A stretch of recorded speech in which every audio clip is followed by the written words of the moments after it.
आगे बढ़ते हैं। उत्तराखंड में राष्ट्रपति शासन पर केंद्र सरकार आज सुप्रीम कोर्ट जाएगी। हाई कोर्ट ने गुरुवार को ऐतिहासिक फैसला सुनाते हुए सूबे से राष्ट्रपति शासन हटा दिया, जिसके बाद मोदी सरकार कटघरे में खड़ी हो गई है।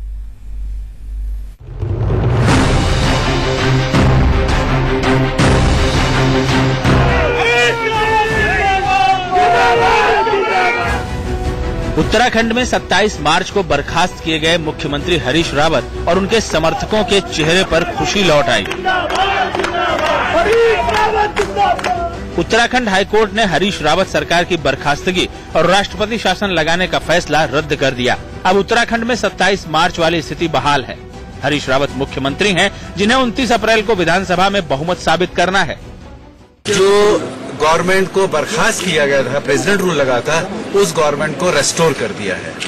और chief minister mister Harish Rawat को ये कहा है कि वो ऑन और बिफोर 29 अप्रैल अपना फ्लोर टेस्ट करें। जिस डेट का प्रेसिडेंशियल नोटिफिकेशन था, उस दिन का जो स्टेटस को है, दैट स्टेटस को shall be maintain and floor test will be held on 29th and now that we will see the judgement.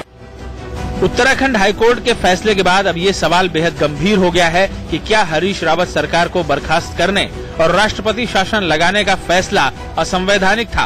केंद्र सरकार ने कांग्रेस के 9 विधायकों की बगावत के बाद वित्त विधेयक पास न होने और एक कथित स्टिंग के आधार पर राष्ट्रपति शासन लगाया था। उस स्टिंग के आधार पर केंद्र सरकार ने माना था कि अपनी सरकार बचाने के लिए हरीश रावत विधायकों की खरीद फरोख्त करने की कोशिश कर रहे हैं, जिससे उत्तराखंड में संवैधानिक संकट पैदा हो गया है। कांग्रेस ने इसे लोकतंत्र की हत्या बताया था। हाईकोर्ट के फैसले के बाद अब आरोपों का दौर और तीखा हो गया है। राज्य की और राज्य से बाहर की भी सभी लोकतांत्रिक, धर्मनिरपेक्ष, विकासवादी, सहिष्णुतावादी ताकतों की ओर से, शक्तियों की तरफ से, धाराओं की ओर से महामहिम न्यायालय को बहुत बहुत धन्यवाद देना चाहता हूं। हमारा सीधे रुक करते हैं सुप्रीम कोर्ट का, जहां से एडिटर न्यूज आंचल आनंद इस वक्त हमारे साथ जुड़ी हुई हैं। आंचल, कल नैनीताल हाईकोर्ट के फैसले के बाद केंद्र सरकार की जाहिर तौर पर काफी किरकिरी हो चुकी है और भाई एक आखिरी विकल्प बचा है सुप्रीम कोर्ट का रुख करना। माना जा रहा है कि आज इस फैसले को सुप्रीम कोर्ट में चुनौती दी जा सकती है, लेकिन वहीं दूसरी तरफ हरीश रावत सरकार की ओर से भी एक कैविएट पिटीशन दायर की गई है और कहा गया है कि हमारे पक्ष को भी सुना जाए।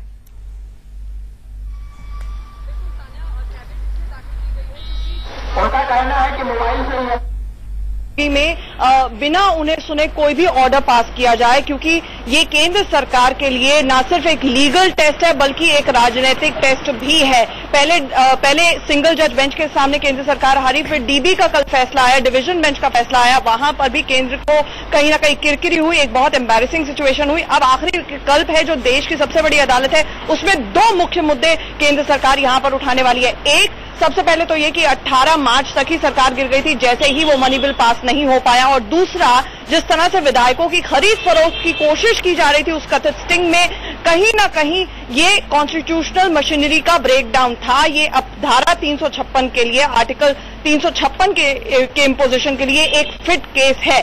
मुकुल रोहतगी यहां पर इस मामले में अटॉर्नी जनरल सुप्रीम कोर्ट के सामने ही उठाएंगे। ये भी बताया जा रहा है इसको लेकर बाकायदा स्ट्रैटेजी बनाई गई, जिसमें अमित शाह बीजेपी अध्यक्ष खुद मौजूद थे। बताया जा रहा है वरिष्ठ वकील हरीश साल्वे भी वहां पर मौजूद थे, वो भी आज कोर्ट में पेश हो सकते हैं। हमें यह बताया गया है जो हरीश रावत की लीगल टीम है यहां पर 10:15 बजे यानी कि और 4-5 मिनट में पहुंचने वाली होगी।